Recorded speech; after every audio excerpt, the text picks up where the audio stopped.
Buenas noches.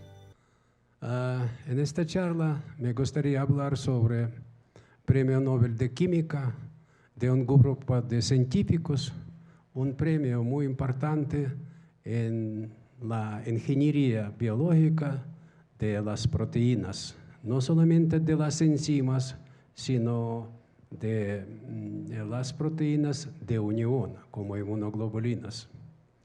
El premio se llama Evaluación Dirigida de Enzimas y Anticuerpos. El premio fue repartido entre dos. La mitad del premio Francis Arnold de Estados Unidos por la evaluación dirigida de las enzimas. Y la mitad del premio a los científicos Smith y Winter, Estados Unidos e Inglaterra, por la presentación en fagos de péptidos y anticuerpos. En realidad es diseño de anticuerpos con base en esta metodología que fue desarrollada por el doctor Smith. ¿Qué hicieron? Desarrollaron métodos para crear nuevas enzimas y anticuerpos con propiedades deseadas para la aplicación en medicina, producción de nuevas sustancias, hasta que industria química. Y esto todo fue basado en los principios de la evolución biológica, pero con las mutaciones aceleradas y dirigidas por el ser humano. Es decir, la evolución biológica funciona de qué manera.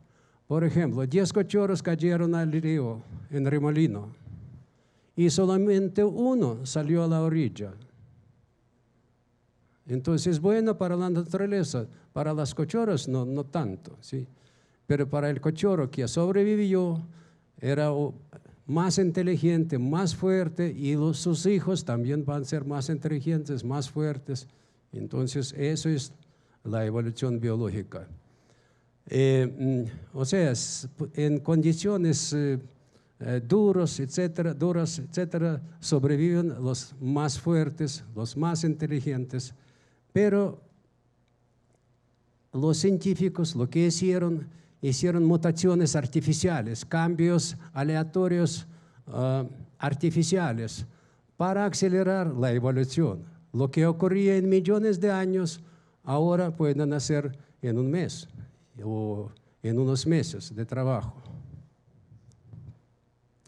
Esos son ganadores.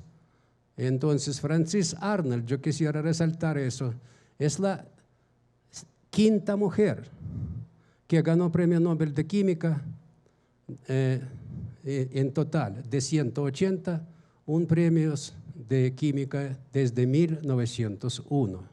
Eso es de Estados Unidos. Y doctores Smith y Winter ganaron otra mitad del premio. Entonces, ¿en qué consiste el principio de la evaluación acelerada? Dirigida por ser humano. O sea, no es cualquier cambio, sino aleatoriamente, pero lo que quiero yo. Entonces, ¿cómo hago? ¿Cómo hace la naturaleza reduplicación del ADN? Hay una enzima polimerasa, entonces sintetiza un hilo oligonucleotídico complementario al otro. Pero esas producciones de ADN se hacen con unas mutaciones, pero mutaciones muy escasas, no tan frecuentes.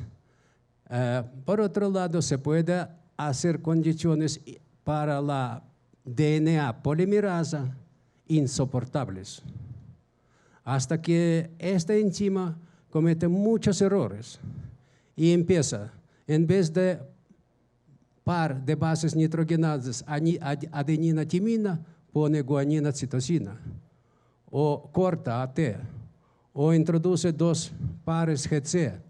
Eso se puede hacer artificialmente a esta enzima y después, ¿qué? Después, este ADN incorporar a las bacterias. Y la bacteria va a producir las enzimas y al científico le toca seleccionar cuál enzima es mejor. Dice, no, esta colonia de bacterias sintetiza la proteína más activa. Entonces vamos a hacer este material genético de esta bacteria, vamos a repetir, a hacer mutaciones artificiales. Y entonces hacen ciclo por ciclo y de esta manera llegan a unos resultados impresionantes. Eso es la condición, eso es el esquema de la reacción en cadena de la enzima polimerasa, se llama PCR, pero se desconectan dos hilos del ADN, después se sintetiza complementariamente un pedacito marcado con cebadores, pero esos son detalles. Pero lo más importante que esta polimerasa puede trabajar en condiciones muy duras y se llama PCR mutagénica. O sea, yo diría entre comillas condiciones insoportables, pero la enzima sigue funcionando. Arnold, la científica Arnold, usaba por ejemplo mucho de GTP comparando con DATP en relación 10:1. Entonces, obligando enzima a equivocarse. Entonces, colocando G en vez de A, T en vez de C. Y eso son errores mucho más rápidos, mucho más frecuentes que en condiciones naturales. ¿Y cuál era el objetivo de la científica Arnold y de su grupo? Desarrollar método para crear nuevas enzimas. No crear una enzima, sino crear métodos para desarrollar nuevas enzimas, varias enzimas. Las enzimas que catalizan nuevas reacciones químicas que no existen en la naturaleza o por lo menos no conocemos todavía. Y todo este diseño de nuevas enzimas hacer directamente en laboratorio.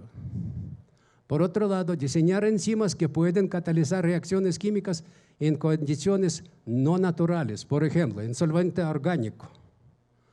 ¿Y para qué? No es industria química de nuevos materiales, de medicamentos, etc.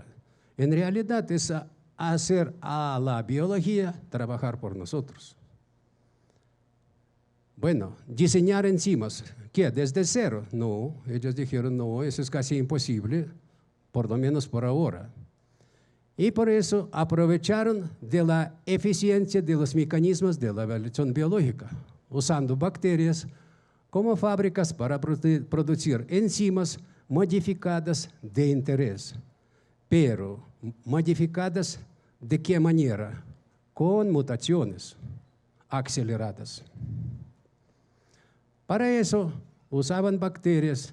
Bacteria tiene cromosoma plásmido.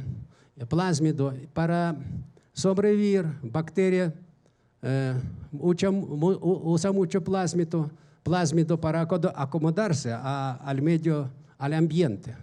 Por ejemplo, si falta comida, voy a sintetizar un péptido tóxico para larvas de mosquito, van a morir y eso va a ser comida para mis hijas bacterias. El científico aprovecha esta capacidad de plásmido, puede incorporar al plásmido, al ADN plásmido, puede incorporar un gen de su interés, de una enzima de su interés, para trabajar después con esta enzima modificando este gen. Y la bacteria va a producir lo que quiere científico, la proteína que quiere científico. Es también para bacteria un ambiente tan duro como el ser humano, entonces le toca obedecer. Entonces, lo que primero hicieron, incorporaron gen de la subtilisina E. Es una proteasa que corta una proteína caseína de leche y incorporaron el gen de esta enzima en el plásmido de bacteria Bacillus subtilis, por eso subtilisina, para poder producir la enzima, pero no la enzima la que quiere bacteria, pero ya modificada. Y no colocaron primero el gen normal, sino ya el gen fue modificado por los autores. Ellos hicieron 4 restituciones de los residuos aminoácidos, basándose en modelamiento computacional de la enzima. O sea, cuál estructura tridimensional de esta enzima, dónde está el centro catalítico, más o menos, dónde está el centro de unión de sustrato. Entonces, como dice Arnold, intuitivamente, no es intuitivamente, es con muchos conocimientos en esta época, 1993, cómo funciona la enzima. Entonces, eso ya fue la enzima modificada con 4 restituciones de los residuos aminoácidos. Luego, hicieron 3 ciclos de la PCR mutagénica, o sea, hicieron a la polimerasa trabajar duro con equivocaciones, cada vez seleccionando colonias de bacterias que producían la versión más eficiente de la enzima, aislando su plásmido, haciendo nuevas mutaciones al azar y otras vez obligando bacterias a hacer la enzima. Entonces, en el artículo original, ellos mencionan por ahí 4.000 colonias de bacterias que ellos analizaban. Finalmente, la enzima seleccionada tenía 10 mutaciones, 6 aleatorias por este mecanismo PCR mutagénica y 4 sustituciones programadas por modelamiento computacional. Esta enzima resultó 256 veces más activa que la enzima original natural. En el medio, 60% de metilformamido, solvente orgánico. ¿Para qué? Para industria química. Pero uno puede decir, qué tan buenos científicos, casi dioses. Entonces, no, pero esta enzima en medio acuoso funciona 3 veces más lento que natural. Entonces, los científicos hicieron la enzima más eficiente para el medio que ellos quieren, para solvente orgánico más. Ellos muestran en 80% de metilformamido también funciona. Esa es la enzima. Hay bases de datos de varias enzimas en el formato PDB, no PDF, PDB. Y con programas Rasmol, Rasvin, Viewer, se puede ver la estructura tridimensional, distribución de cargas, todo eso. Eso yo bajé por internet esta enzima, estructura tridimensional. Y eso es la estructura tridimensional de los autores 1993 de la científica Arnold, marcando aquí los aminoácidos modificados aleatoriamente o restituidos, 4 residuos restituidos. Y esta enzima ya funcionaba 256 veces más rápido que la enzima natural. Esquemáticamente se puede mostrar todo lo que hicieron de tal manera. Tenemos ADN, ¿sí? Se hacen mutaciones aleatorias, todos esos palitos rojitos, ¿sí? Eso es lo que hace PCR mutagénica, la enzima polimerasa. Entonces se generan muchos equívocos, gen modificado en muchas partes. Claro que ellos seleccionaron cierta parte del gen de la enzima y modificaban. Y después introducían este ADN al plásmido y plásmido a la bacteria. Entonces, y bacteria sintetizaba varias proteínas, varias colonias de bacterias sintetizaban proteínas equivocadas, genéticamente equivocadas, pero algunas de esas enzimas tenían actividad relativamente alta.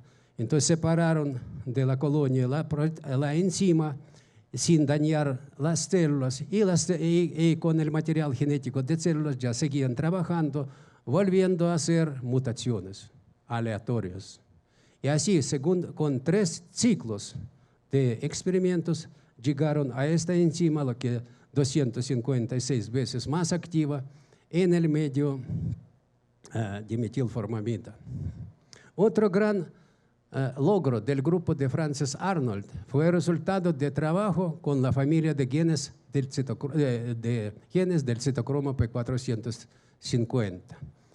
Esta enzima cataliza reacciones de monooxigenación de varios sustratos naturales, incluso de algunas hormonas, de la síntesis de colesterol, de insaturación de ácidos grasos. Hay muchas reacciones naturales, algunas ahorita voy a mostrar. Este sistema está localizado en el retículo endoplásmico de células. Sobre todo, una gran cantidad de esas enzimas se encuentra en el hígado, en los hepatocitos. Y en realidad es un sistema de defensa de nuestro organismo contra los xenobióticos, sustancias ajenas que vienen con alcohol adulterado, con agua mala y con comida mala, etcétera, etcétera, con muchas contaminaciones del aire. Esas sustancias xenobióticos, ¿qué propiedad tienen? Muchos de esos son solubles en aceite. ¿Y dónde está aceite en nuestras células? Las paredes de células, estructuras intracelulares, están formadas de biomembranas. Una gran parte de biomembranas es lípido, pero el volumen de lípidos es como menos de 0.04% de todo volumen. Imagínense que de alcohol adulterado, algunas sustancias malas, xenobióticos, vienen a la célula, ¿qué busca? Busca la membrana. Y si fuera sin defensa, la membrana en un tiempito ya se destruiría nuestras células, todas las células. Entonces, este citocromo P400 lo que hace es que modifica a esas moléculas hidrofóbicas, convirtiéndolas en hidrofílicas. Más, por ejemplo, fenobarbital. En una época me tocó trabajar con citocromo P450, cómo se cambia con edad la cantidad de este citocromo, cómo reacciona a las hormonas, ya que participa en síntesis de hormonas masculinas, por ejemplo. Lo curioso es que hay una familia de citocromos. En un jovencito, rata jovencita, un xenobiótico es tóxico para joven, pero no es tóxico para viejo. Otra sustancia es tóxica para viejo y no es tóxica para joven. Es por el cambio de la familia en la familia del citocromo P450. Cuando se induce, por ejemplo, hormona tiroxina por 3-4 días, ya en la mitad de edad de ratas, machos, entonces la cantidad de citocromo P400 cae a la mitad. Esta enzima muy controlada no solamente por hormonas. Por ejemplo, la sustancia fenobarbital se usa para dormir, ¿sí? O sea, el que no tiene sueño, entonces toma esta pastilla fenobarbital y duerme. Si nosotros vamos a dar este fenobarbital a una rata, hoy, mañana y pasada mañana, entonces la cantidad de P450 en el hígado se triplica, duplica, triplica. O sea, este citocromo en realidad es una vigilancia contra sustancias ajenas. Y por otro lado, citocromo P450 no tiene la especificidad estricta con respecto a un cierto sustrato. Es una enzima muy amplia comparando con otras. Todas las enzimas son muy estrictamente realizan e interactúan con un sustrato y producen un producto. Pero hay algunos sustratos que estorban. Por ejemplo, succinat deshidrogenasa. Oxida succinato, pero si usted agrega malonato, muy parecido al succinato, se mete a la boca de la enzima, pero la enzima no lo muerde. Estorbando, y el succinato está esperando cuando sale de la boca este malonato. Entonces, es la única como amabilidad de esta enzima, ¿sí? No morder a malonato. Pero P450, con todas sustancias adulteradas, entonces malas, puede transformar en sustancias solubles en agua y después eliminar del organismo. Ustedes pueden bajar este esquema por internet, incluso en literatura. Esa sustancia apolar, por ejemplo, en el grupo hemo del citocromo P450, incorpora el oxígeno y aparece la sustancia relativamente hidrofílica. Lo que no estaba en este esquema es transporte de electrones. Este citocromo P450 es aceptor de electrones de una cadena de transporte de electrones del retículo endoplásmico. Hay donador NADH, pero mayor donador de electrones para realizar todas esas reacciones, una cantidad de reacciones que cataliza esta enzima. Donador de electrones es NDPH, nicotina, adenin, dinucleotid, fosfato. Lo curioso que su grado de reducción muy importante para la defensa de células contra estrés oxidativo también, porque NDPH reduce glutatión oxidado, después glutatión reductasa, glutatión peroxidasa, glutatión transferasa, vigilan hidroperóxidos, productos activos de oxígeno. Entonces, NDPH y contra estrés oxidativo, NDPH y para monooxigenación de sustancias malas. Entonces, claro que esta enzima llamó tanto interés a la científica Arnold. Esa es la estructura tridimensional del citocromo P450. El corazón de esta enzima es el grupo M. Entonces aquí se encuentra hierro, a donde vienen electrones de la cadena de transporte de electrones. La enzima está pegada a la membrana, entonces convierte RH, una sustancia hidrofóbica, en una sustancia con monooxigenación relativamente hidrofílica, usando NDPH como donador de electrones. Repito, la mayor defensa contra sustancias ajenas en nuestro organismo es en nuestro hígado. Sí. Es por eso cuando uno toma mucho licor adulterado, el que sufre primero es hígado. Sí. Entonces, P450 que sufre. ¿Sí? Entonces, por eso, tomar licor es dañino. Piensen en su citocromo P450. Lo curioso, ese es un ejemplo de reacciones naturales que catalizan el citocromo P450. No voy a hablar de eso. Pero lo curioso que ya lograron hacer que el citocromo P450 cataliza reacciones no naturales, por lo menos no conocidos todavía. Entonces, eso es un gran logro de ingeniería de las enzimas. Y, por ejemplo, un enlace covalente, silicio-carbono, no existe en la naturaleza, pero esta enzima ya está haciendo eso. Entonces, ¿a qué materiales nuevos podemos llegar con biotecnología? Imagínense. Bueno, entonces voy ahorita a hablar de otros ganadores. Voy atrás. Tanto. Bueno. De otros ganadores del premio de los científicos George Smith y Gregory Winter. Ellos desarrollaron métodos de evolución artificial dirigida de las proteínas de unión, las proteínas que buscan a quien capturar. ¿Sí? Primero que todo son anticuerpos, los que vigilan también nuestro organismo contra parásitos, contra bacterias, etc. De eso va a hablar el doctor Luis Fernando más profundamente. Y esta técnica que usaban para diseñar, hacer evolución artificial de ese tipo de proteínas, se usó la técnica phage display, o en otras palabras, la presentación en fagos. ¿La presentación en fagos de qué? De las proteínas. Y esta técnica fue diseñada en 1985. Un bacteriófago,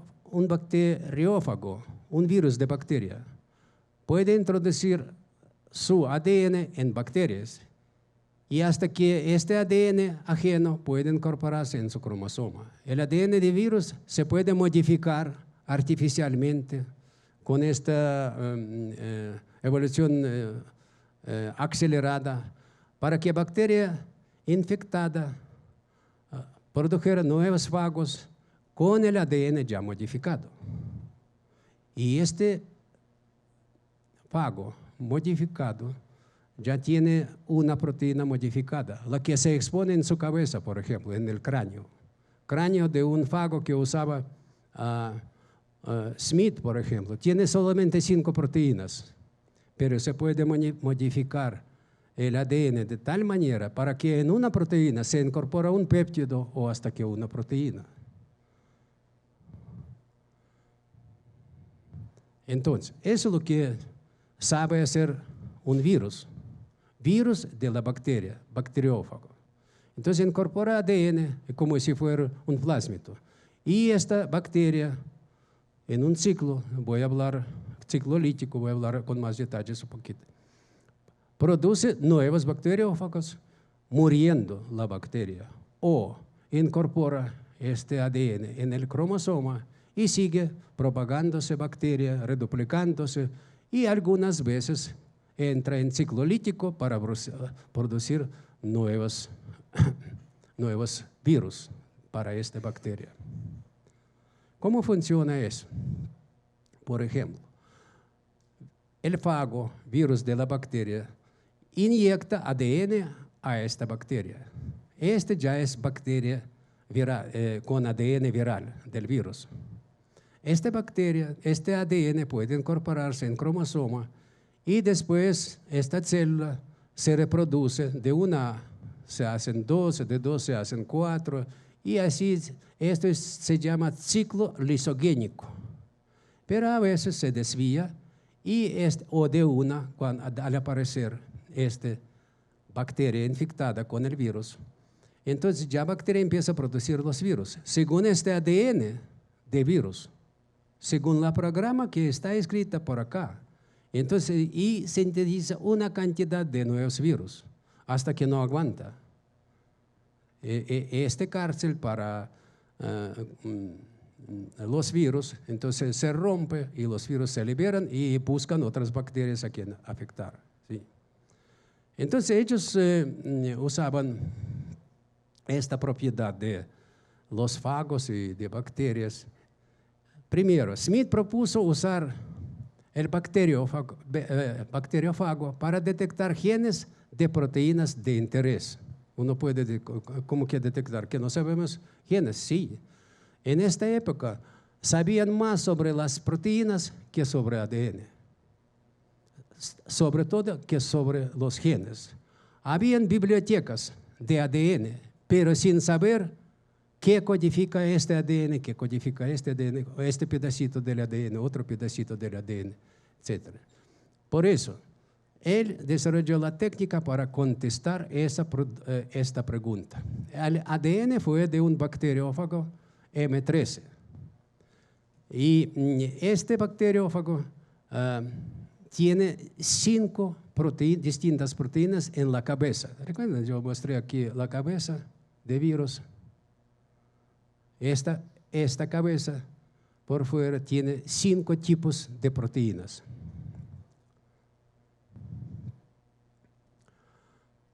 Entonces, luego de fabricar los nuevos fagos en la bacteria, la proteína o su fragmento péptido de interés aparece en una de las proteínas de la cabeza del fago. O sea, una proteína tiene modificada.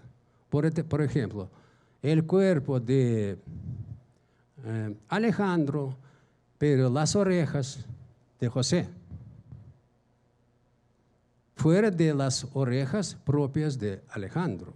Entonces, ¿quién va a sacar por orejas de Alejandro a esa proteína? Eso va a ser un anticuerpo. Entonces, anticuerpo movilizado a una superficie. Entonces, si esos bacteriófagos modificados van a aparecer cerca de la superficie modificada con anticuerpo ligado, Entonces, este virus con orejas de José ya está capturado por esas orejas.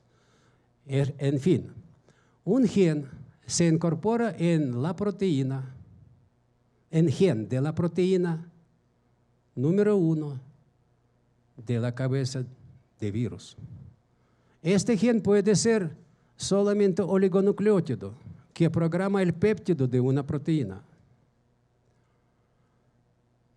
Entonces, pero este anticuerpo fue desarrollado contra, por ejemplo, lactate deshidrogenasa.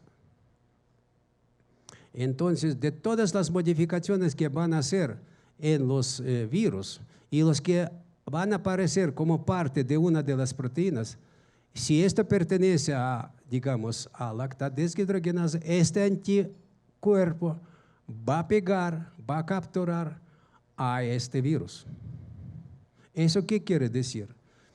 Si anticuerpo reconoció que este péptido pertenece a una cierta enzima, porque anticuerpo fue desarrollado contra una enzima o contra una proteína, de pronto no tanto enzima como una proteína. Entonces, en este caso, este fago ya tiene material genético con toda la información sobre este péptido o hasta que toda la proteína. Se apareció entre esos 5 proteínas de la cabeza. El bacteriófago seleccionado por el anticuerpo, seleccionado, inmovilizado, se puede multiplicar en una bacteria. Ellos usaban Escherichia coli. Luego aislar ADN, hacer secuencia, o sea, secuenciar este ADN para determinar oligonucleótido responsable de programar el péptido o incluso hasta determinar todo el gen de toda la proteína entera. ¿Qué quiere decir eso? Si un biólogo tiene gen de una cierta proteína, el resto ya es biotecnología para producir en una cantidad grande a esta proteína. Por ejemplo, anticuerpos. Pero no anticuerpos de rata producidos en un conejo, no, pero ya de origen humano completamente. ¿Qué hizo Gregory Winter? Gregory Winter adoptó este método de la presentación en fagos para inducir la evaluación dirigida de los anticuerpos del ser humano contra cualquier antígeno. Lo que hacen esta tecnología se puede ya decir que es fantástico. Existe una gran variedad de los anticuerpos. Antes, para producir anticuerpos usaban animales y usan todavía animales, sacrificándolos finalmente para sacar sangre y después anticuerpos monoclonales, etc. Pero esos anticuerpos, si inyectar al organismo del ser humano, a menudo causan respuesta muy fuerte del sistema inmune del organismo. Lo que hizo Winter, elaboró la metodología de la evaluación artificial de los anticuerpos humanos con el fin de obtener mayor afinidad con respecto a un cierto antígeno y producir esos anticuerpos artificialmente con biotecnología. Anticuerpos humanos contra un cierto antígeno. Cada inmunoglobulina de anticuerpos tiene centro de reconocimiento y captura de un antígeno. El objetivo de Winter era coger este pedacito de anticuerpo y modificarlo hasta hacer una gran afinidad con respecto al antígeno. ¿Cómo hizo eso? Utilizaba la tecnología de Smith, colocando la parte genética que corresponde a este centro de anticuerpo que es responsable de reconocer y capturar antígeno. Entonces, en este caso, en la cabeza de virus, entre una de 5 proteínas o dentro de esta proteína, de una de 5 proteínas, va a aparecer este centro de unión de antígeno artificialmente modificado. ¿Por qué? Porque este ADN se sometía a la modificación artificial, mutaciones artificiales usando polimerasa. Entonces, después de esto va a aparecer varias opciones de los virus con distintas modificaciones de la cabeza. Entonces, algunos virus se pegaban a la superficie modificada con el antígeno y otros no se pegaban, entonces eso para basura, se lavaba y se fue. Pero otras que se pegaron, eso quiere decir ya empieza, en la primera etapa ya empieza una afinidad, mostrar alguna afinidad. ¿Eso qué quiere decir? Ya empieza a reconocer al antígeno. Bueno, entonces hicieron otra vuelta de mutaciones. Entonces produjeron en bacteria. Seleccionaron esos otra vez los virus y miraron cómo se pega a la superficie. No, ya mejor. Y tercera vuelta, no, tercera vuelta es perfecto. Alta afinidad. O sea, pero este virus ya lleva información genética sobre el gen que tiene también parte de este centro de unión del antígeno. Así que, por ejemplo, en caso de malaria, parásito empieza, cuando se inyecta al organismo, busca hepatocitos, célula de hígado. Entonces, y con una proteína empieza a alterar a la célula. Entonces, si desarrollar, por ejemplo, anticuerpo contra esta proteína, ya de pronto se puede luchar completamente con malaria, se puede acabar con malaria. Entonces, ¿qué hizo finalmente esto? Finalmente Gregory Winter desarrolló anticuerpos humanos con alta afinidad a las proteínas involucradas en distintas enfermedades, lo que abrió la posibilidad de curarlas. Ahora, los fármacos tipo anticuerpo ya existen.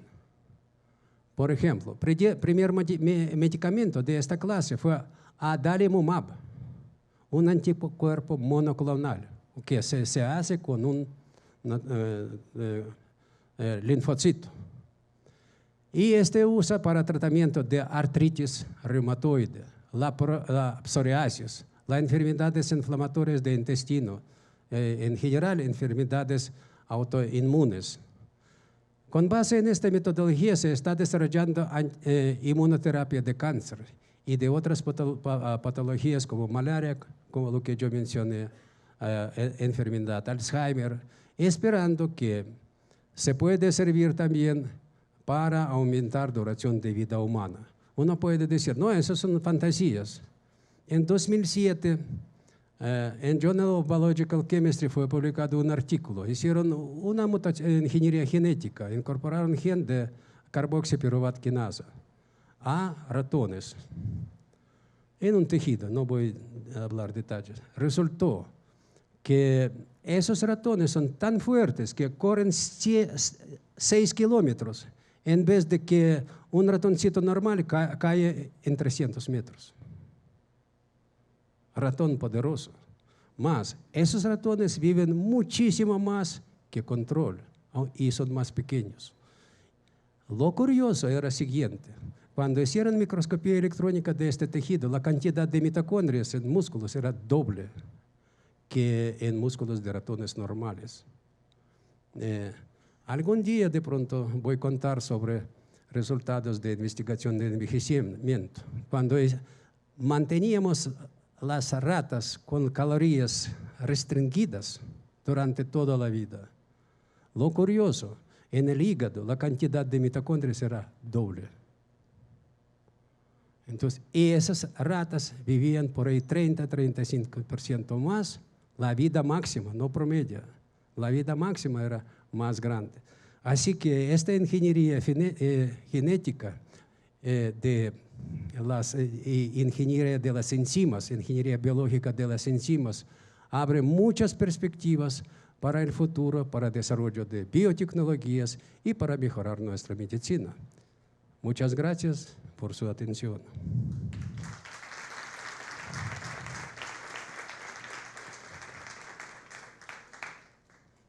Bueno, buenas tardes, buenas noches, perdón.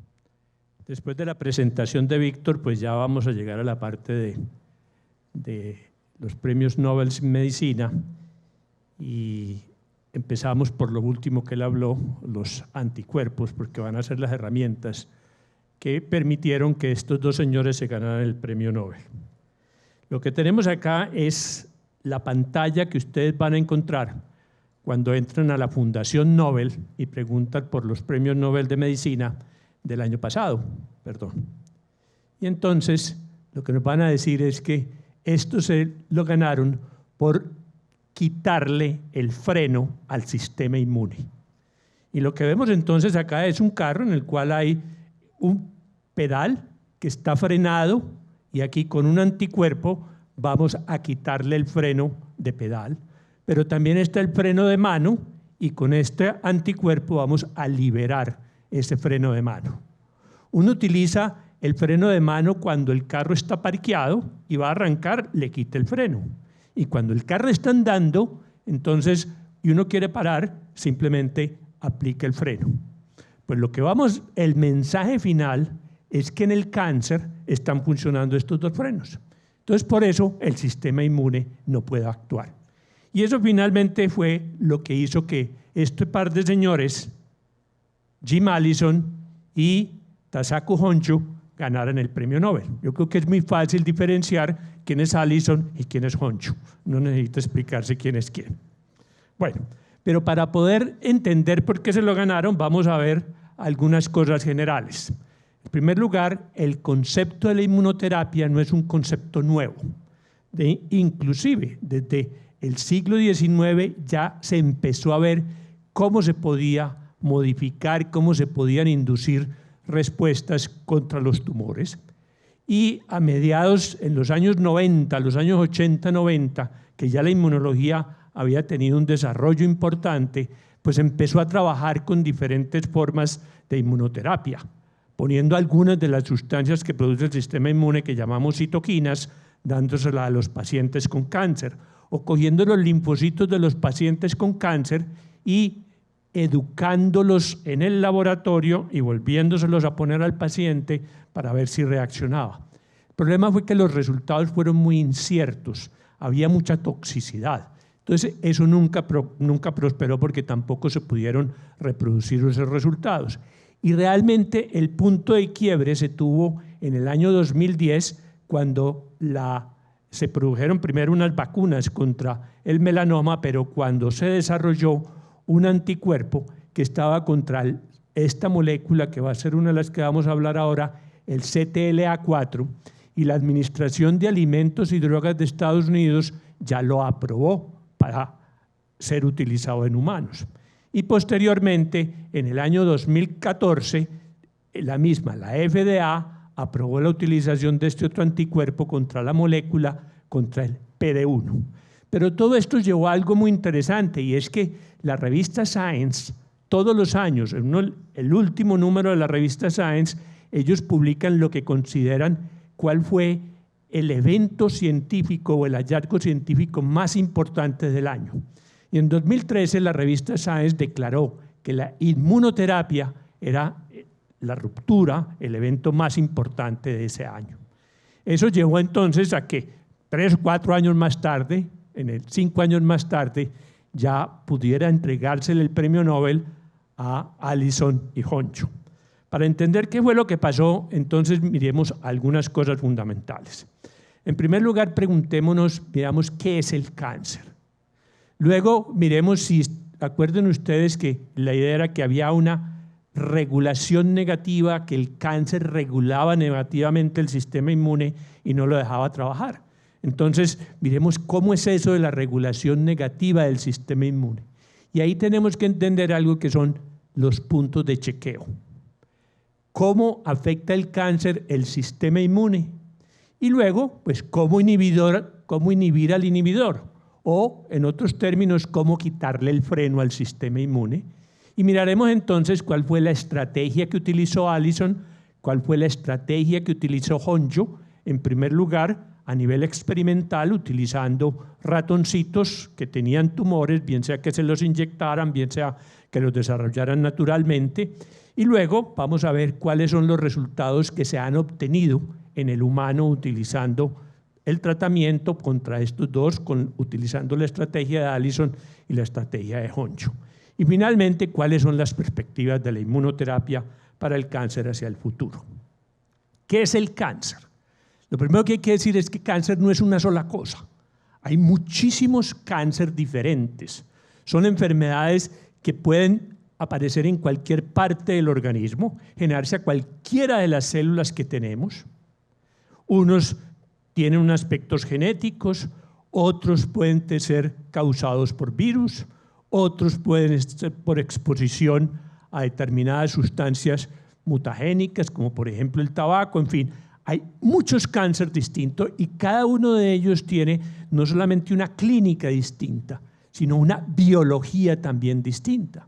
Sin embargo, todos esos cánceres tienen algo en común, y es que hay una proliferación incontrolada de las células y además que son células anormales y estas células pueden invadir otros órganos. Entonces, un cáncer del hígado, las células pueden invadir el pulmón o pueden invadir el cerebro. Eso es lo que llamamos las metástasis. Ahora, el cáncer en sí mismo, el tumor, crea un ambiente inmunosupresor, un ambiente en el cual se inhiben las respuestas inmunes. Y tenemos que entender cómo es que se inhiben esas respuestas inmunes para poder liberarlo. Los tratamientos clásicos que todos conocemos para el cáncer, pero en primer lugar es la cirugía. Si hay un tumor hay que sacarlo, ¿sí? También se utilizan agentes químicos, la quimioterapia, que sabemos que es efectiva, pero que tiene unos efectos colaterales muy fuertes, y también se utiliza la radioterapia. Algunos tumores son sensibles a la radiación, otros son menos sensibles. ¿Cuál es el problema? El problema con la cirugía es que muchas veces no se logra sacar todo el tumor, porque el ojo del cirujano no da para extraer y pueden haber tumores muy pequeños, microscópicos, que no se ven a simple vista. Puede ser que las células sean resistentes a la quimioterapia o sean resistentes a la radioterapia, de tal manera que hay recaídas frecuentes en el cáncer que en muchos casos pues terminan en la muerte del paciente. ¿Cuáles son las nuevas opciones? Una es la que llaman las terapias dirigidas. ¿Qué se hace en la terapia dirigida?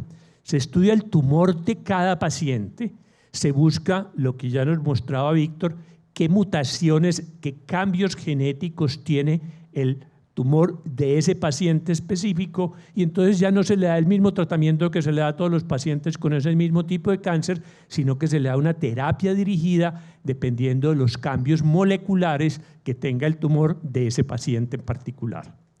Y luego tenemos lo que nos interesa para esta charla y por lo cual se ganaban el premio Nobel Honjo y Allison, que es la inmunoterapia. Pero hay diferentes tipos de inmunoterapia. La inmunoterapia que permitió que estos señores se ganaran el premio Nobel es la que tiene que ver con los llamados puntos de chequeo o los frenos del sistema inmune. Pero miremos un concepto grande. Ya decíamos, si es que el sistema inmune es inmunosupresor. Pero a su vez el sistema inmune, una de las funciones primordiales que tiene es la llamada vigilancia inmunológica. Ese concepto fue propuesto en 1957 por Burnett, otro ganador del premio Nobel, en el cual decía que una de las cosas que hace el sistema inmune es estar cuidando lo propio. Y en el caso de los tumores, esos tumores cambian, entonces aparece como lo propio modificado y el sistema inmune debe ser capaz de eliminarlo. Y lo que se supone es que todos tenemos constantemente células que se van volviendo anormales, pero el sistema inmune se encarga de limpiarlas. Entonces, eso sería lo que pasa acá. Cuando aparece y el sistema inmune es capaz de tomar estas lesiones premalignas, unas cuantas células que se malignizaron, y eliminarlas. En otros casos se llega a una especie de equilibrio, y ese tumor se queda in situ sin progresar, sin tener ninguna manifestación clínica, hasta que por alguna razón el sistema inmune se debilita y entonces el cáncer, estas células tumorales pueden proliferar, progresar, salir del sitio en el cual se originaron, ir a otros tejidos, causar metástasis y posteriormente la muerte. Pero entonces hay unas células, ¿cuáles son las células del sistema inmune que se encargan de controlar, de hacer esto que hemos visto? Esas células fundamentalmente son las que conocemos como linfocitos T. Y los linfocitos T hay de dos tipos, lo que llamamos el linfocito TCD4 y linfocito TCD8. Esos son los protagonistas de la respuesta inmune contra los tumores. Los llamamos T porque se originan en el timo, y 4 y 8 porque tienen unas moléculas que le permiten diferenciarlo. Entonces, en esa forma los identifiquemos. Entonces, aquí tenemos los linfocitos TCD4 y los linfocitos TCD8. Pero estos linfocitos requieren algo muy importante para poder arrancar, y es que requieren otra célula, que es la que llamamos célula presentadora de antígeno. Ya Víctor hablaba de los antígenos. Los antígenos son todas las sustancias que son capaces de inducir una respuesta inmune. Eso llamamos antígeno. Todo lo que induzca respuesta inmune se llama antígeno. Pero entonces los linfocitos T, para reconocer ese antígeno, necesitan de otra célula. Generalmente es una célula que conocemos como célula dendrítica. Dendrítica porque tiene dendritas, tiene como pelitos, como deditos. Y estas células son las que van a presentar los antígenos. Y entonces vamos a tener que se van a diferenciar y siempre vamos a tener una célula que es efectora CD4, efectora CD8, pero también vamos a tener células de memoria, que son las que nos van a conservar la respuesta inmune después de esa primera exposición a los antígenos. Y aquí es muy importante mirar esto porque esta célula, la célula CD8, es capaz de ser citotóxica, de matar otras células, y dentro de eso es capaz de matar células tumorales. La CD4 no es tan buena matando células, pero la CD4 actúa como director de orquesta y le ayuda a la CD8 a que sean más eficientes. Y esto es importante porque, como vamos a ver después, unas de las terapias se basan en la CD4 y otras terapias se basan en la CD8. Muy bien, entonces, ¿qué pasa en el cáncer? Primero aquí, si nosotros tenemos un linfocito T y este linfocito T va a reconocer el antígeno, esto es el reconocimiento del antígeno en una célula presentadora de antígeno. Pero no basta con el reconocimiento de antígeno. Ahí se forma lo que se conoce como la sinapsis inmunológica, y es que entre este linfocito T y esta célula dendrítica hay otro montón de moléculas aquí que están unas en el linfocito y otras en la célula dendrítica.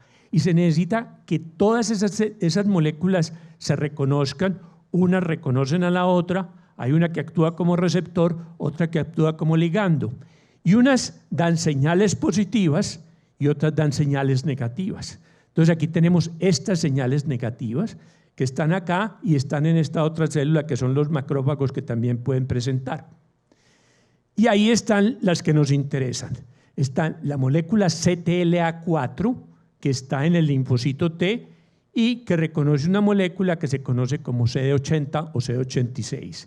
Y están estas otras moléculas que son las PD1 que reconocen sus ligandos que son el PDL1 y L2 por ligando 1 y ligando 2. Pero resulta que estas moléculas de PD1 también pueden interactuar con las células tumorales, porque muchos tumores expresan PDL1 y PDL2. Entonces, este reconocimiento son los que frenan al linfocito T. Y lo pueden frenar en el momento en que están reconociendo el antígeno o lo pueden frenar en el momento en que van a atacar a la célula tumoral. Eso es lo que se conoce como puntos de chequeo dentro de la sinapsis inmunológica. Y estas moléculas entonces son las que van a ser el blanco de las terapias que permitieron que Allison y Honjo se ganaron el premio Nobel. ¿De acuerdo? Bueno. Ahora, les decía que los tumores son inmunosupresores, inhiben la respuesta inmune y hay diferentes mecanismos. Entonces esto es lo que ya veíamos ahora, necesitamos una célula tumoral y aquí un linfocito T que es capaz de atacarlo y destruirlo. Pero resulta que estos tumores pueden tener PDL1, ya les mencioné, y esto darle una señal negativa al linfocito T para que no se active. O también pueden producir otras moléculas que inhiben al sistema inmune. O pueden, como les comentaba Víctor ahora, tener mutaciones y esas mutaciones hacen que no produzcan antígenos tumorales y por lo tanto el linfocito T no los puede reconocer. O puede que hayan cambios en las moléculas necesarias para que se presenten esos antígenos y entonces en esa forma tampoco lo puede reconocer. Entonces hay diferentes mecanismos por los cuales los tumores van en contra de la respuesta inmunológica. Pero aquí lo que nos interesa es que estas terapias son las que le quitan el freno al sistema inmune para que pueda actuar. Algo interesante, estas terapias no están dirigidas contra el tumor. No es ningún anticuerpo que reaccione con la célula tumoral. Son anticuerpos para que el sistema inmune se desbloquee, se desinhiba, quitarle el freno y entonces pueda actuar. Entonces, veamos ahora cuáles son las herramientas que utilizamos para eso. Y aquí vienen simplemente para recordar otros premios Nobel que fueron César Milstein y George Kohler, que en 1984 se ganaron el premio Nobel por descubrir en este artículo que se publicó en Nature, lo que llamaban los hibridomas. ¿Qué hicieron ellos? Tomaron ratoncitos, les inoculaban un antígeno cualquiera y después tomaban las células del vaso que reconocían ese antígeno. Y hacían una fusión, los fusionaban con células de mieloma múltiple, que son linfocitos productores neoplásicos de gran cantidad de anticuerpos, pero anticuerpos que no estaban dirigidos contra nada en particular. Estas células híbridas, la gracia que tenían era que producían anticuerpos contra este antígeno, pero eran inmortalizadas por el mieloma. Después entonces ya ellos tomaban esto en el laboratorio, lo diluían, las clonaban y producían entonces las clonas de hibridomas que producían anticuerpos monoclonales. Monoclonales, ¿por qué? Porque están dirigidos solamente contra un antígeno. Entonces son altamente específicos. Y tener esa herramienta de anticuerpos monoclonales altamente específicos dirigidos solamente contra un antígeno nos ha permitido hacer muchas cosas. Los utilizamos como reactivos de laboratorio.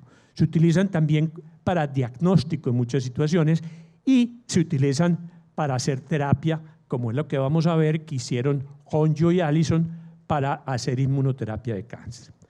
Entonces, las dos moléculas fundamentales, la una es la que ya le hemos mencionado, CTLA4, también conocida como CD152. CTLA4, ¿por qué? Porque se la describió inicialmente como Cytotoxic T-Lymphocyte Antigen 4. Entonces, CTLA4. Estos fueron descubiertas en 1987 por estos señores en el ratón y un año más tarde se las encontró en el humano. Entonces, cuando se encontró que estas moléculas inhibían la respuesta inmune, entonces mucha gente empezó a utilizarlas principalmente en enfermedades autoinmunes. Así esto para el sistema inmune utilicémoslas para frenarlo en casos en que el sistema inmune está desbocado, como por ejemplo las enfermedades autoinmunes. Lo que hizo Allison fue lo contrario. Dijo, bueno, pero entonces de pronto en cáncer estas moléculas nos están frenando el sistema inmune. Y entonces en un modelo experimental en ratones que fue publicado en 1996, ¿qué hizo él? Tomó ratoncitos que tenían un tumor, los inoculó con anticuerpo anti-CD28, que es el competidor de anti-CTLA4, no les inoculó nada y les inoculó anti-CTLA4 y vea el tamaño del tumor. Mientras anti-CD28 aumentaron el tamaño del tumor, los ratoncitos que les habían inoculado anti-CTLA4, el tumor no progresó. El crecimiento del tumor se inhibió. Y recuerden, este anticuerpo no estaba dirigido contra el tumor. Este anticuerpo está dirigido contra el CTLA4 que lo tenían los linfocitos T que es normal porque es parte de la regulación normal del sistema inmune, pero estaba activado, sobreexpresado en los ratoncitos que tenían tumores. ¿Qué hizo Honjo? Pues Honjo primero fue quien descubrió, por allá en 1982, descubrió esta molécula PD1 y la llamó PD1 porque estaba asociada con la muerte programada que recurría a los linfocitos. Y también descubrió que se unía a unos ligandos que llamó L1 y L2. ¿Sí? Esto lo hizo Honjo aquí en esta publicación. Pero esto es tomado de la conferencia que dictó Honjo y vean lo que pasa. Aquí tiene los ratoncitos que simplemente les daba un anticuerpo común y corriente y los ratoncitos que les daba anti-PD1. Mire que el tumor crecía mucho menos en los que les daba anti-PD1. Y la sobrevida aquí en los ratoncitos que les daba anticuerpo de cualquier tipo y los que les daba anti-PDL1, esos ratoncitos tenían una sobrevida mayor. Todo esto son ratones. Inclusive, Allison publicó esto en el año 2010, en el cual ya todavía utilizando ratoncitos les da diferentes tipos de tratamiento. Mire la sobrevida de un ratón al que no le hacen nada. Y esto era un melanoma, un tumor de melanoma de ratones. Se morían en un mes, rápidamente se morían. Pero si empezaba a darles tratamiento, esto empezaba a mejorar. Y en este caso, ¿qué les dio? Les dio una vacuna, les dio anti-CTLA4, les dio anti-PD1 y anti-PDL1. Y miren, la sobrevida de estos ratoncitos fue el 75%. Entonces, teniendo este panorama, teniendo ya lo que la evidencia experimental, el paso era, bueno, vamos a hacerlo en humanos. Vamos a ver qué pasa con los humanos. Y entonces, con los humanos empezaron a producir anticuerpos monoclonales contra el CTLA4, contra el PD1 y contra el PDL1 humanos. Y la hipótesis, la idea de la teoría es la siguiente. Si tenemos aquí, recuerden, la célula T, la célula que presenta el antígeno, ¿y qué vamos a tener? Que hay una señal positiva que está dada por la unión de esta molécula con el CD28, activa el linfocito. Pero tenemos también el CTLA4 que se une a las mismas moléculas que el CD28, pero da una señal negativa. Y resulta que la afinidad del CTLA4 por esta molécula, por el CD28, es mayor. Entonces, cuando está presente, prima el mensaje negativo y el linfocito T está bloqueado. Entonces, ¿qué se hizo? Se desarrolló un anticuerpo que se llama ipilimumab, dirigido contra el CTLA4, ¿y qué es lo que hace? Se pega el CTLA4, no se puede dar la unión con el CD28 y prevalece entonces, con el CD186, y entonces prevalece la señal positiva del CD28 y el linfocito arranca. Y por el otro lado tenemos en el caso del PD1 y el anti-PD1. Resulta que, recuerden que la célula dendrítica, la célula que presenta antígenos, los puede expresar, pero la célula tumoral también. Y entonces aquí se utilizan dos estrategias. Una estrategia era unos anticuerpos contra PD1 o anticuerpos contra el ligando, con la anti-PDL1. Los dos se han ensayado y los dos están en este momento ya en uso clínico. Entonces teníamos tres herramientas. Una, bloquear al CTLA4. Otra, bloquear al PD1. Y otra, bloquear al ligando de PD1 para quitarle los frenos. Veamos entonces qué pasó. Y aquí están los tres grandes estudios. Se han hecho muchísimos estudios. Yo les traje los datos del primer estudio que salió con cada uno. Y aquí tenemos, este es con pacientes, y esto es muy importante. Estos ensayos se han hecho con pacientes que tienen cáncer avanzado, que tienen cáncer metastásico, principalmente con melanoma. ¿Por qué? Porque éticamente no se puede empezar con un tratamiento nuevo con los pacientes que tienen ese tumor. Hay que empezar con los tratamientos ya establecidos, clásicos, de hacer cirugía y de utilizar una droga que se llama dacarbazina, que ha sido la clásica para el tratamiento del melanoma. Entonces, este que fue publicado en 2011, lo que tenemos es el tratamiento clásico. Recuerde, son pacientes que tienen metástasis, que ya tenían melanomas avanzados. Cuando se les dio ipilimumab, mejoraron. Y esto va a seguimiento de 4 años. La gracia aquí, ustedes dirán, pero de todas maneras están muriendo. Pero la gracia es que estos pacientes que sobrevivieron largo tiempo siguieron vivos y siguieron libres de enfermedad. Entonces, solamente se obtuvo, por ahí se obtienen un 25-30% de pacientes que de otra forma llegan a morir porque tenían cáncer metastásico, que un 25-30% pueda tener sobrevidas a largo plazo. Después, un par de años después, en el 2015, salió el estudio con el anti-PD1 y miren aquí, los resultados fueron con el nivolumab, fueron mucho más dramáticos, pero también aquí el tiempo es más cortico, aquí eran 48 meses, aquí son 15 meses, pero vea, este es el tratamiento clásico. Cuando dieron el tratamiento con nivolumab, miren cómo mejoró la sobrevida.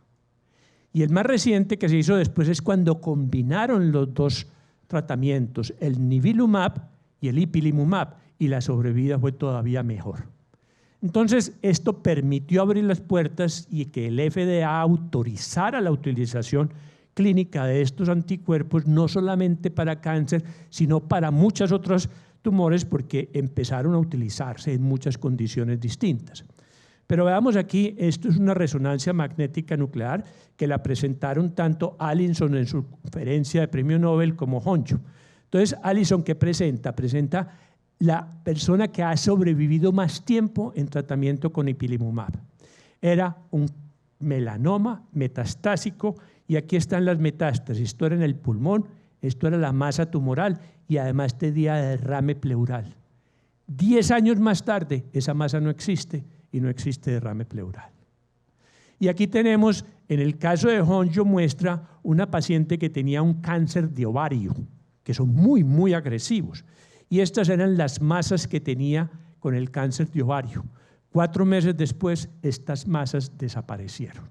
Y este es el tipo de cosas que se observan.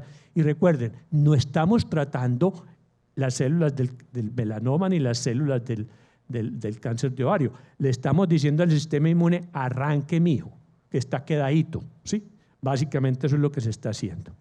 Entonces, como lo muestra Allison en su conferencia, esto era lo que pasaba, esto era lo que teníamos. Si un paciente con un cáncer metastásico, esta era la sobrevida.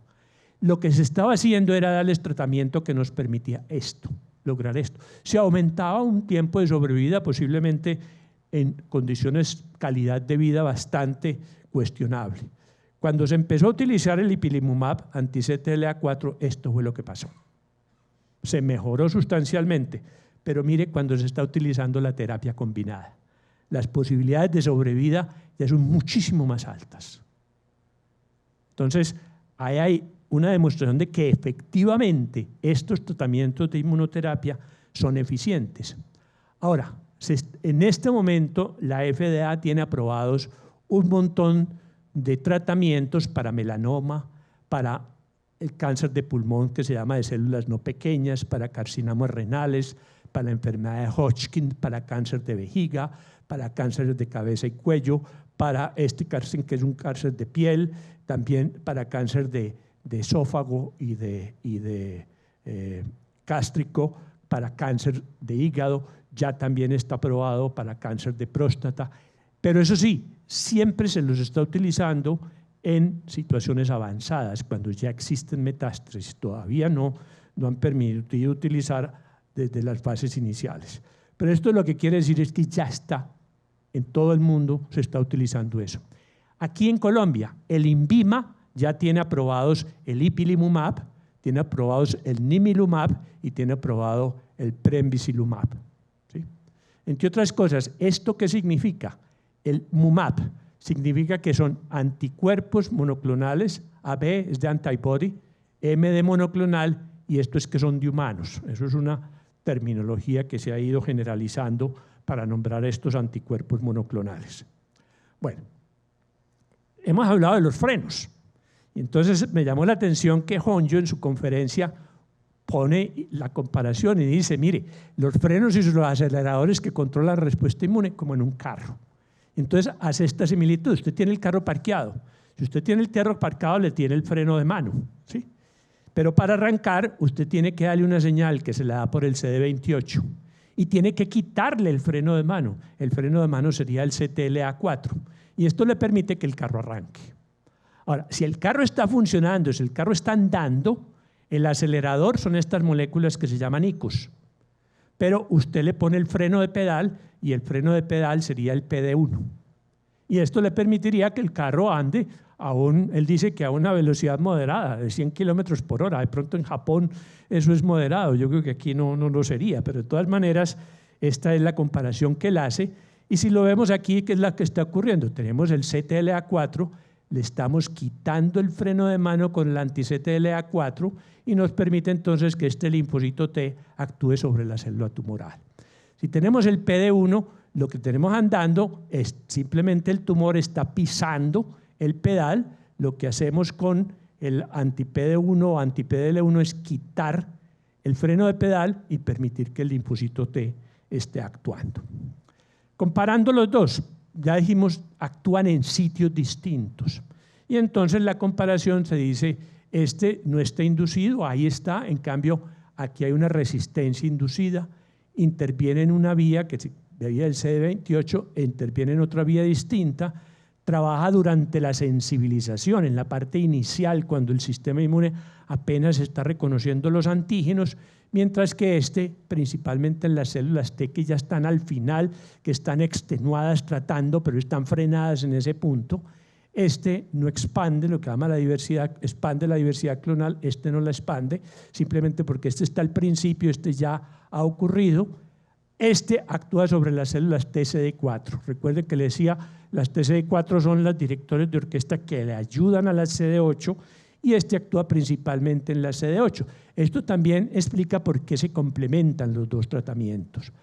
Aquí las respuestas son más lentas, aquí las respuestas son más rápidas, pero aquí también hay complicaciones, eventos adversos relativamente frecuentes.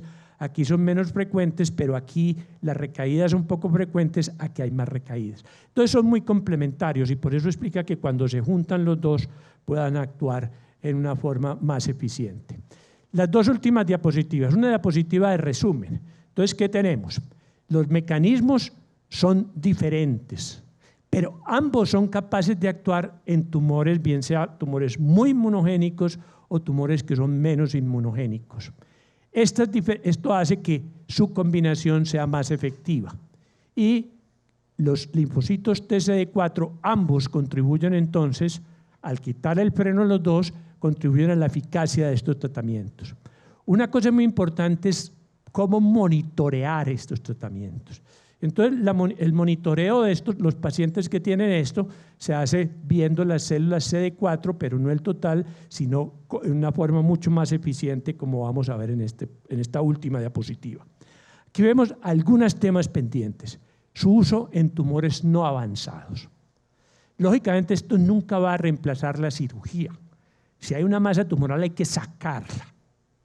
Pero se ha hablado mucho de utilizarlos no como tratamiento ya cuando existe, sino como profilácticos, de dejarlos que ellos impidan que aparezcan las metástasis más que tratar las metástasis existentes. Pero de nuevo, eso toma su tiempo, la cosa de ética y todos los protocolos, pero en eso se está trabajando. Hay un fenómeno muy interesante que es lo que se llama la pseudoprogresión.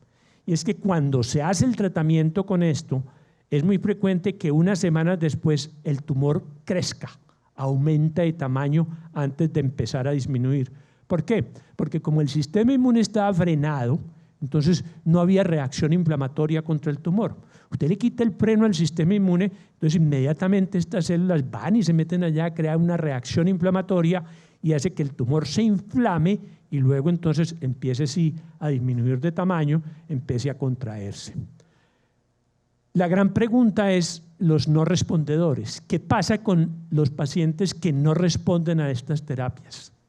Entonces, primero es cuál es el mecanismo que hace que no sean respondedores. Entonces ya se han identificado factores genéticos, se han identificado algunos tipos de tumores que producen cosas que inhiben también estas terapias. Y estos respondedores entonces, la idea sería poderlos identificar antes del tratamiento, Primero para no gastar el montón de plata que cuesta esto, pero también para no darles un tratamiento que puede tener efectos adversos y no van a responder. Entonces hay un trabajo grande que hacer. Y eso lleva a lo que se conoce para identificar biomarcadores. Biomarcadores que nos digan, en primer lugar, pronóstico. Si yo le doy a este paciente esto, ¿le va a servir o no le va a servir? Entonces, este biomarcador me puede identificar los respondedores de los no respondedores. Pero también biomarcadores en el seguimiento de esos pacientes. ¿Están respondiendo, no están respondiendo? ¿Qué está pasando? ¿Cómo se explica el que haya efectos colaterales? Y esos pueden ser dentro del tumor. Entonces, tomando biopsias del tumor, mirando diferentes cosas, uno es lo que se llama el inmunoscore, que es simplemente ver la cantidad de linfocitos que están dentro del tumor y la cantidad de linfocitos que están alrededor del tumor. Eso es una marca de qué tanto está funcionando la terapia. La otra es la presencia de esta molécula, que es muy importante en la inmunidad, que se llama el interferón gamma. Y esto, la carga mutacional. Estas células se reproducen muy rápido, tienen gran cantidad de mutaciones, y entonces, ¿qué tanto están cambiando, qué tanto están mutando? El mensaje es que mientras más muten, de pronto son más inmunogénicas y entonces puede ser más efectivo el tratamiento. Y a nivel sistémico, o sea, ya no tomando biopsias, sino tomando una muestra de sangre, por ejemplo, mirar cómo están las subpoblaciones de linfocitos, CD4 y CD8. Ya les decía que hay unos que son efectores, otros que son de memoria y otros que ya están simplemente acotados. Entonces, mirando qué está pasando con estos linfocitos, se ha encontrado que el aumento de estas células, que yo no sé por qué, aumentan los eosinófilos, que la presencia de esta enzima, que simplemente está indicando que hay destrucción de celulares, puede ser eficientes. Y luego está la gran pregunta, porque como aquí no estamos atacando el tumor, sino que estamos dejando que el sistema inmune trabaje, pues simplemente todos los tumores son distintos, de un tumor a otro, aún dentro de un mismo individuo, y entonces tendríamos que mirar cómo trabajar con estas cosas dependiendo del tipo de tumor que estemos, que se esté estudiando.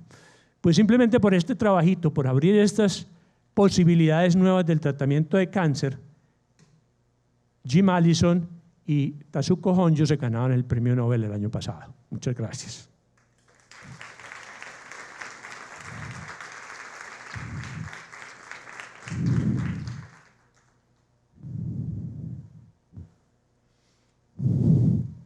Uno, dos.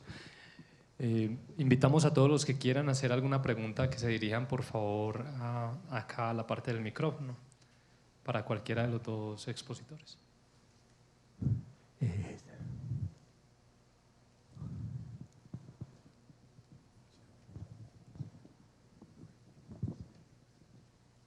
Buenas noches, doctor García. Muchas gracias por la presentación, me gustó demasiado. Quisiera preguntar algo con respecto al suministro de los anticuerpos a estos pacientes. ¿Es durante toda la vida que deben estar con este medicamento o hasta que ya se vea que no hay progresión del tumor? Depende del tumor y depende del estado que está, pero no es por toda la vida, pero sí tienen un tiempito largo, pues, hasta que ya se demuestre que no hay recidivas, que llevan tiempo, pero los van disminuyendo y finalmente los dejan sin tratamiento. Ok, y la segunda pregunta es, o sea, la regulación del sistema inmunológico es importante después de que pues, hay una activación. Entonces, si estos tienen una inhibición de la inhibición de la respuesta inmunológica, eso no induce que pues, haya, por ejemplo, una infección y no haya esta etapa final. Sí, en primer lugar, el hecho de que le quiten el freno al sistema inmune también explica las complicaciones que pueden tener los pacientes que reciben estos tratamientos. Y generalmente el tipo de reacciones son reacciones autoinmunes, porque normalmente el sistema inmune frena la autoinmunidad. Pero entonces, cuando usted le quita el freno, aparecen enfermedades autoinmunes, bien sea de piel, muy comúnmente se presenta colitis, se pueden presentar situaciones como artritis o de tipo lupus. Las infecciones no, las infecciones realmente pues tenemos un sistema inmune más libre para atacar los microorganismos que lleguen, a diferencia de lo que ocurre por ejemplo con la quimioterapia o con la radioterapia que deprimen el sistema inmune. Entonces el paciente que recibe quimioterapia es un paciente inmunosuprimido, inmunocomprometido es lo que se dice ya. Aquí, por el contrario, sería un paciente que tiene un sistema inmune más activo y nos llevaría al otro problema, de que podemos tener fenómenos de autoinmunidad. Entre otras cosas, esos fenómenos de autoinmunidad habría que tratarlos con los anticuerpos que nos habló el doctor Lemesco.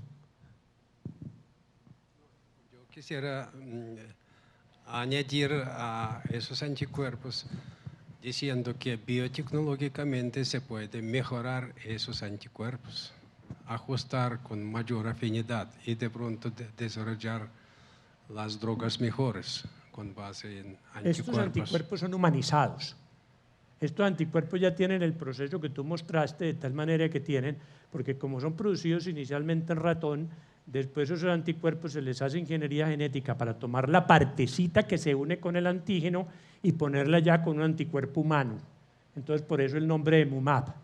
Y eso hace que, porque si le estuviéramos poniendo a un paciente, a un humano, un anticuerpo de ratón, pues simplemente reaccionaríamos y rechazaríamos ese anticuerpo de ratón porque es un antígeno extraño para nosotros. Entonces, para disminuir eso se los humaniza.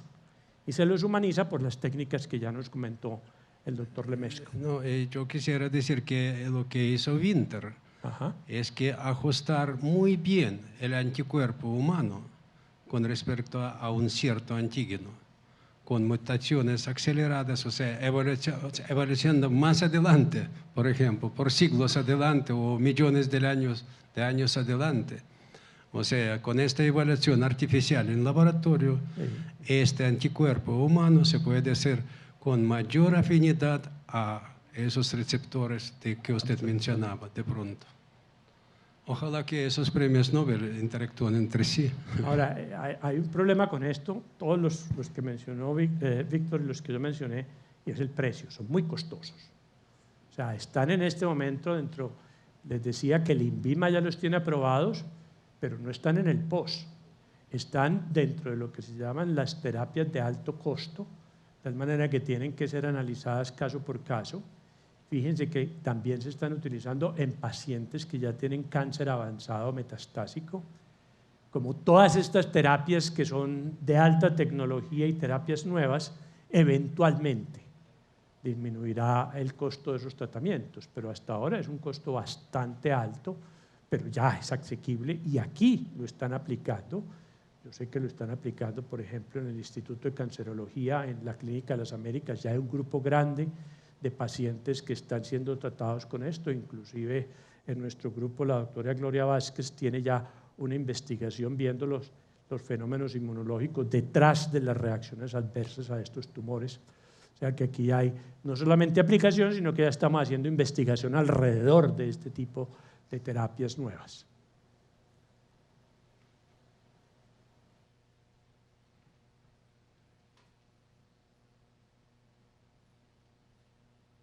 Bueno, si no hay ninguna otra pregunta, entonces les agradecemos mucho al doctor. ¿Sí? ¿Una pregunta?